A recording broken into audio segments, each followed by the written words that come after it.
Because of Bessie Coleman, we've overcome that which was much worse than racial barriers. We've overcome the barriers within ourselves and dared to dream. William J. Powell.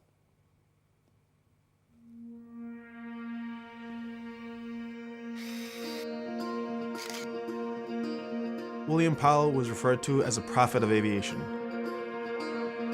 He's a gentleman that was way ahead of his time on many different levels. William Powell didn't just love to fly. He wanted to harness aviation as an agent of social change. He hears about Bessie Coleman, he takes her story, and he realizes that this could inspire a whole generation. So he formed the Bessie Coleman Aero Club, which allowed not just African Americans, but anybody to come together and join this club so they could pool their resources and become pilots. Powell formed his club in Los Angeles in the late 1920s, when every aspect of American society was segregated, including the new world of aviation. And the question for him was, could blacks elbow their way in? Could this break down racism itself? Powell thought that if blacks could master this cutting-edge technology, equality could follow. He believes that the air is a way to find not just adventure, but opportunity, jobs, freedom. He thought that if he could get African Americans involved in aviation, it would transform their everyday life.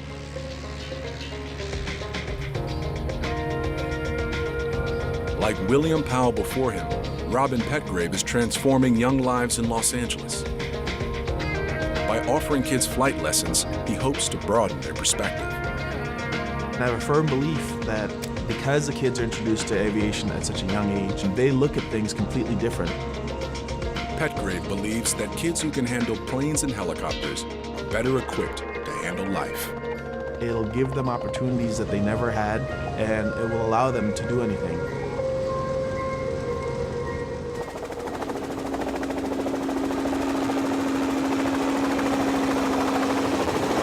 Petgrave uses aviation as an inspiration. William Powell had the same idea, and in the 1930s, he used the media of the day to try to coalesce other black air enthusiasts that were scattered and isolated around the country. And one way to do this was to publish Craftsman of Aero News. So this periodical was kind of like a trade journal. He crafted one of the most important books to this day, Black Wings, that really identified and articulated what aviation meant for black Americans. Powell also wrote a stage play and made a film about black aviation. So he understood the power of publicity. Mr. Powell organized one of the largest African-American aviation events. It was called the Colored Air Circus. And it was to prove to the masses that were watching that African Americans could fly.